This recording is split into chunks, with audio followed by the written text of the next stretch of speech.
بايظه يعني كمان اهي.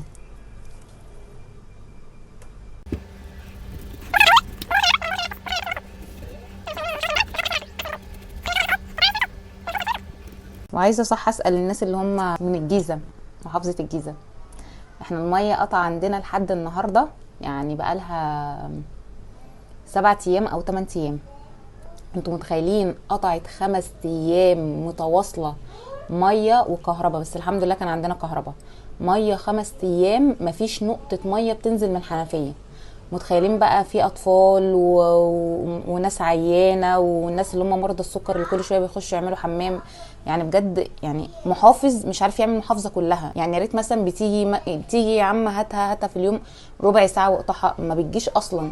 5 ايام متواصله مفيش ميه. سبت الراجل الغلبان ده ومشيت بصراحه. قلت هو لوحده هيقدر يتصرف، لكن انا معايا طفل، استحاله ان احنا نقدر نتصرف خالص. انا عن نفسي ما اقدرش اتصرف من غير ميه موجوده.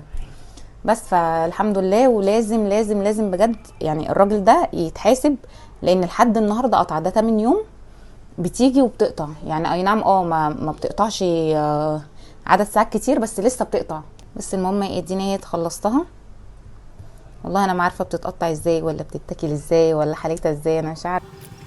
يا جماعه، هاتوها من اي محل او هاتوها اي عصير بجد. يلا يا رب تكون تجربه استفدتوا منها، ان انتم ما تضيعوش فلوسكم على الحاجه اللي انتم ما تعرفوش. وكنتوا بجد وحشني جدا جدا جدا، وان شاء الله باذن الله يعني ارجع تاني للفيديوهات وادعوا لي. لان انا الفتره اللي فاتت بجانب الحر، بجانب ان انا كان عندي نزله معويه، وعلى طول ضغطي واطي لحد النهارده. والله ضغطي واطي، الموضوع معايا صعب. فحتى باين على الوش ان انا خسيت شويه. ده مش بسبب ان انا بروح الجيم بس، لا، حراره مع الضغط مع كله بيخلي الواحد اللي هو ولا قادر ياكل، وعلى طول عايز يدخل الحمام عشان نازل معويه فالموضوع عندي صعب شويه.